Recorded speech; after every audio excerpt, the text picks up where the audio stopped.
Welcome back to our second video within this series, taking a look at value theory as an example of a basic ethical system.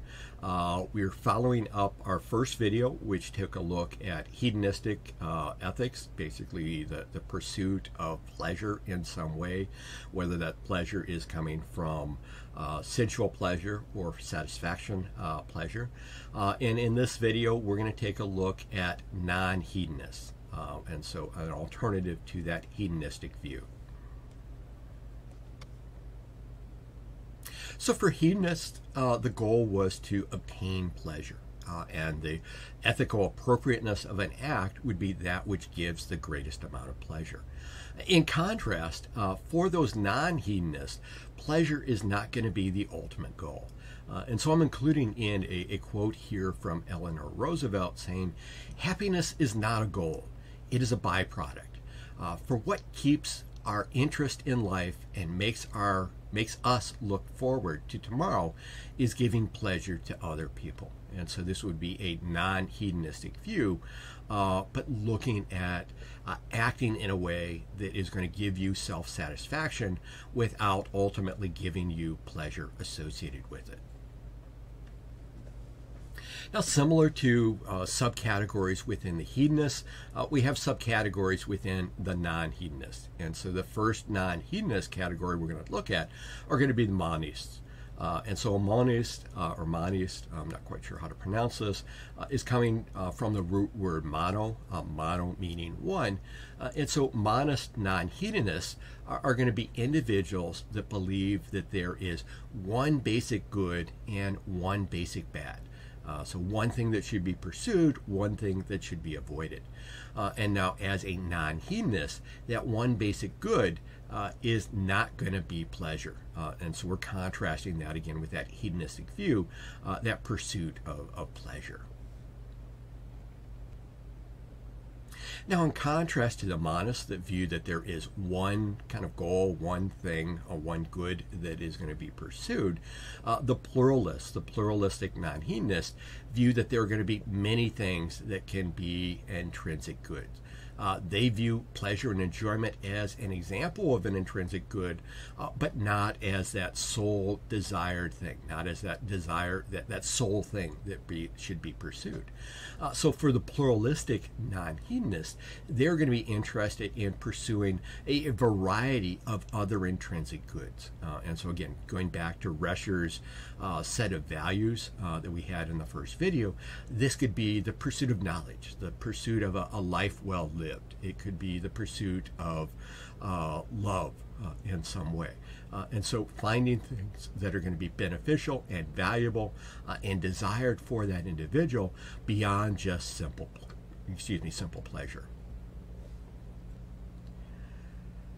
So another way of looking at the values and another way of looking at the goods, previously we looked at those things that were intrinsic good, goods that had kind of intrinsic value, that were valuable in and of themselves, as opposed to instrumental goods. Instrumental goods are going to become valuable as a means to attain an instrumental good. In order to attain that ultimate desire, that ultimate value, that ultimate good. Now, another way of looking at values and another way of looking at goods is going to be the objectiveness of the value. And so objectiveness versus subjectiveness. And so an objective value is going to be an example of an absolute good. An objective value is going to be something that is going to be valuable independent of individual perceptions. And therefore an absolute good, one of these objective goods, these objective values, can be desired and pursued as a good because it is a good, because it has a value that is going to be recognized by society as being a good. Now, in contrast to the objective goods are going to be subjective goods. So objective goods are going to be goods that are valuable and seen as valuable within society. Subjective goods are going to be seen as valuable for that individual or for that the person that is pursuing them. And so for a subjective value, the value of the good is going to be, its value is associated with its presence of being desired. and therefore the stronger the desire, the greater the value that is going to be associated with this. So an example of this, again, a non-ethical example of this would be people that have collections. So you have something that you're interested in, so maybe it's baseball cards or thimbles or spoons or whatever else that individuals are going to be collecting. There is kind of a enjoyment. There is a sense of pleasure that is going to be coming from building to your collection and having a collection and seeing your collection. But that's not going to be seen as an objective value, because for other individuals, they're not interested in that. They're not interested in pursuing that collection, and therefore it is valuable to you, but not necessarily valuable to them. So with this view of different things that are viewed as valuable, different things that are viewed as goods, different things that could be pursued, we can take a look at that relationship between the value of that pursuit, the value of what is going to be desired, to morality. And so within value theory, the ethical system that we're looking at here, what we're going to be focusing in on the pursuit of what is valued. And that is going to give us kind of guiding principles. It's going to help to lead to decisions and actions as to what is kind of appropriate and ethical to do in pursuit of that which that individual views as being valuable.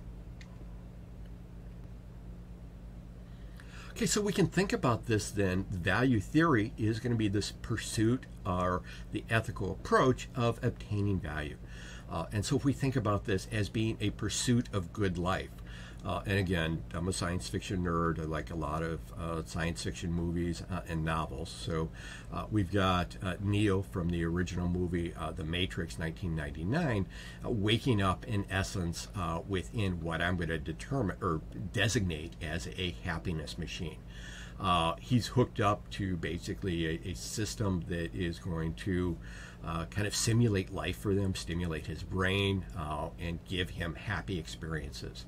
And so he basically is existing within, and I don't want to spoil the entire plot of the movie, even though it's approaching 25 years old at this point. He's living within a chemical solution, electrodes attached to his brain, and the brain is allowing him to experience happiness, not in real life, but in his mind. And so this is kind of an artificial pursuit of happiness. Now, in reality, outside of science fiction, a happiness machine doesn't exist at this point.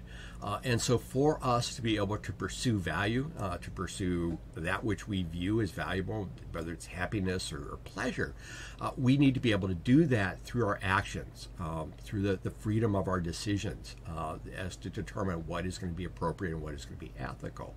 And that is going to define our character and our relationships with other individuals. Now, the British philosopher John Stuart Mill has proposed a moderate objectionist view of happiness, a moderate objectionist view to the pursuit of value and determining what ethical actions are going to be appropriate in the pursuit of this value. And again, recognize that he's looking at an objectivism view, and so a view of happiness that would probably be kind of accepted by a majority of people.